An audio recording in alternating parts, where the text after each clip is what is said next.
Hey, bonjour tout le monde! Aujourd'hui, on est le 14 mai. Je suis allée chercher mon compost là, que la municipalité nous donnait. Donc, je vais vous montrer ça. C'est juste ici. J'ai un beau gros tas de compost. Donc, ce que je vais faire aujourd'hui, je vais planter mes pommes de terre. Il fait vraiment très chaud aujourd'hui. Là. On est le matin, puis on sent déjà, il fait déjà 27 degrés. Puis c'est peut-être pas l'idéal là, pour planter. Par contre, demain, il annonce de la pluie. C'est la première journée qu'il va y avoir de la pluie depuis au moins une semaine. Donc je vais en profiter. Là, comme les pommes de terre sont en dessous du sol, à ce moment-là, ils vont pas avoir les feuilles là, qui vont brûler au soleil. Donc je vais mettre un petit peu de compost sur ma parcelle. Puis par la suite, là, je vous montre la plantation. Alors je fais ça maintenant.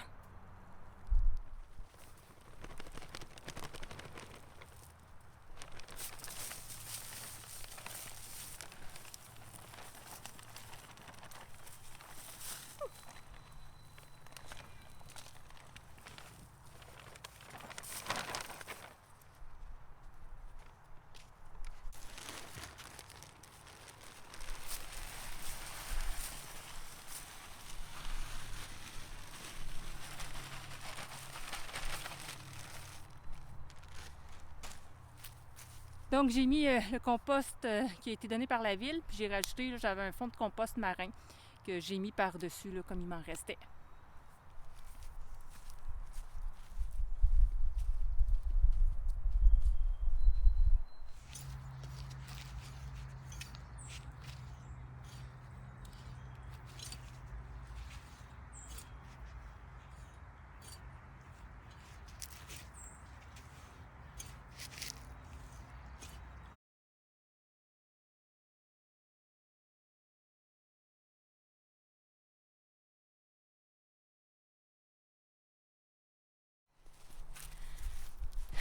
Comme vous avez pu voir, j'ai passé la fourche dans ma parcelle.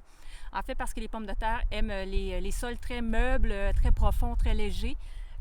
J'étais supposée de faire mes pommes de terre où est-ce que j'ai mis mes betteraves là, au bout de la parcelle. Par contre, au bout de la parcelle, je trouvais que le sol était moins profond, c'était plus difficile d'entrer la fourche.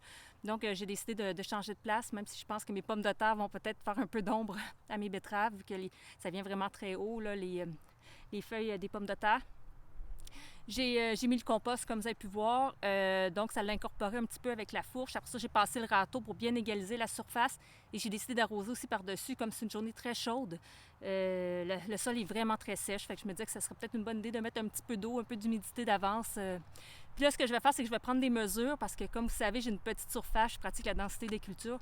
Donc, il n'y aura pas seulement des pommes de terre sur le reste de la parcelle. Je vais avoir aussi 3 plants d'aubergines. Donc, je vais calculer là, la distance. Moi, je vais mettre mes pommes de terre à 20 cm les unes des autres. Donc, je fais le calcul là, avant de passer à la plantation.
Donc, je peux mettre entre 15 et 17 pommes de terre.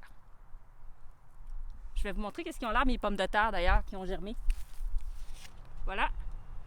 Donc, j'ai 3 variétés différentes. J'en ai des rouges, des jaunes et j'ai des bleus également. Donc, si on regarde la germination des bleus, elle est un petit peu ratatinée. Elle a vraiment beaucoup de bourgeons. Hein? Et j'ai mes pommes de terre rouges.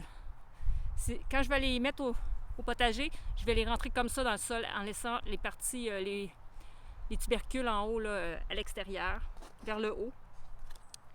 Il y a ceux-là qui germent vraiment moins vite que les autres. Mais on a quand même un petit germe, donc j'ai confiance que ça va fonctionner. Il y en a une qui a beaucoup ratatiné. C'est peut-être pas elle que si je manque de place, c'est sûrement pas elle que je vais mettre en premier.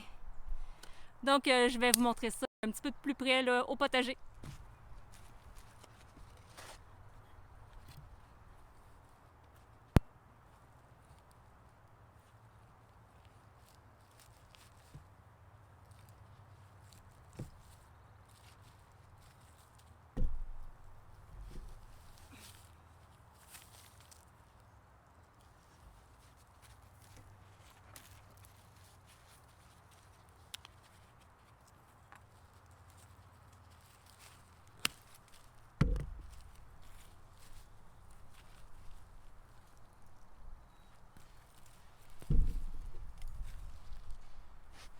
Donc, je mets la pomme de terre à environ 15 cm là, sous le sol.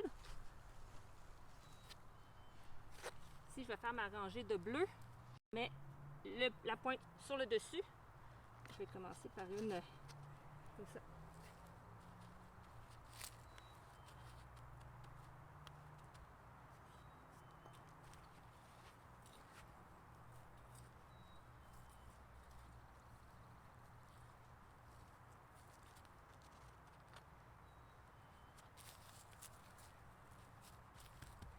Idéalement, faites pas comme moi là, directement ou les genoux à terre.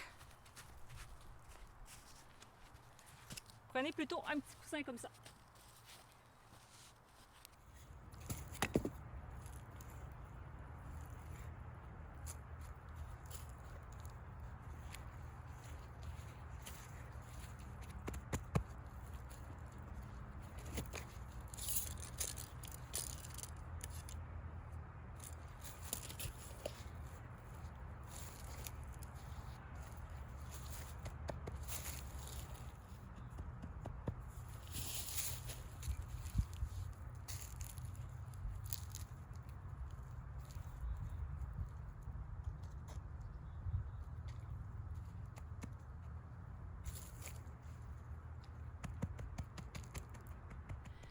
Je viens de me mettre à l'ombre. C'est insupportable au soleil. J'ai quand même fini. En fait, j'ai mis tous mes pommes de terre. Je vais bien arroser le tout. Hein. Les pommes de terre, ça aime ça être bien arrosé. Ça ne supporte pas bien les sécheresses, le manque d'eau. Donc, je vais bien les arroser. C'est quand même des solanacées. Donc, habituellement, ils ont besoin d'un bon coup d'eau. Surtout en chaleur, là, comme il fait aujourd'hui. Là. Je vais d'ailleurs arroser là, tous les semis que j'ai faits, tous les plantations que j'ai fait, je vais juste attendre après le souper en fait parce que si je le fais maintenant, ça risque de créer comme des mini loupes hein, sur mes feuilles puis à ce moment-là, ils pourraient brûler et ça va s'assécher trop rapidement de toute façon. Donc ici, au bout, où est-ce que j'ai mon bâton? Je ne sais pas si vous le voyez bien. Je vais rapprocher ici. J'ai un bâton. Au bout de la parcelle, je vais être capable de mettre 3 aubergines. Donc, c'est la séparation. Là, il va y avoir une aubergine ici, puis les 2 autres au bout, ils vont être plantés en quincombe, donc pour maximiser l'espace.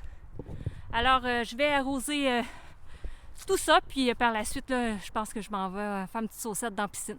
Donc, merci d'avoir écouté la vidéo. J'espère que vous avez apprécié mes quelques conseils. Ah oui, un conseil avant de finir, c'est vrai. Pour les pommes de terre, quand ils vont avoir environ 10 à 15 cm de haut, les feuilles, à ce moment-là, il va falloir les buter. Donc, on bute les pommes de terre pour différentes raisons.